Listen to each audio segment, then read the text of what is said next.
Mga kababayan, may itatanong ako sa aking asawa. Pag nahulaan niya, bibigyan ko siya ng 1,000 pesos. Pag nahulaan niya ang tanong ko, bago kami matulog para may pan-shopping siya bukas. Andiyan na siya, parating na. Hintayin natin. Ma, may tatanong ako sa iyo. Pag nasagot mo, bibigyan kita ng 1,000. Ito ang tanong. May 10 chismosa. Tumalo ng isa sa bangin, namatay. Ang tanong, ilan ang natira?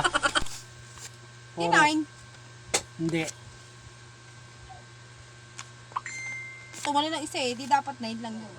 Hindi 9. Mali. Mali ang sagot mo. Ano?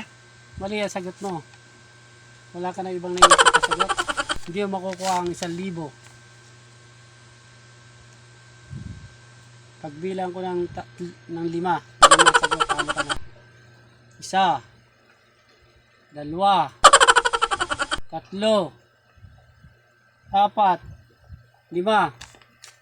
Walang natira. Paano Kasi- kasi, dahil 10 yun ah. Nawala yung Oh, ano yung namatay yung isa. Ay puro nga puro nga sila chismosa at inggitera eh. isa. Oo. Kaya tumalo na rin yung siyam kasi inggitera sila eh. Walang natira, patay sila lahat. Ayun. Bibigyan pa kita ng isang pagkakataon para ikaw ay manalo. May isa pa akong tanong para makabawi ka naman.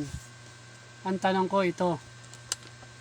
Kailangan mo sa masagot sa looban ng hanggang 5 bilang ko lang. Anong isda ang laging pagod? Sagutin mo para makabawi ka naman. Bonus. Hindi, Tilapia. hindi, Galunggong. hindi, Bilis. hindi. Ano? Ang isda na laging pagod ay di siyempre yung naglilinis, janitor piece. Bakit? Yun ang isdang laging pagod. Ay naglilinis lagi siya eh, kaya lagi siyang pagod. Di ba?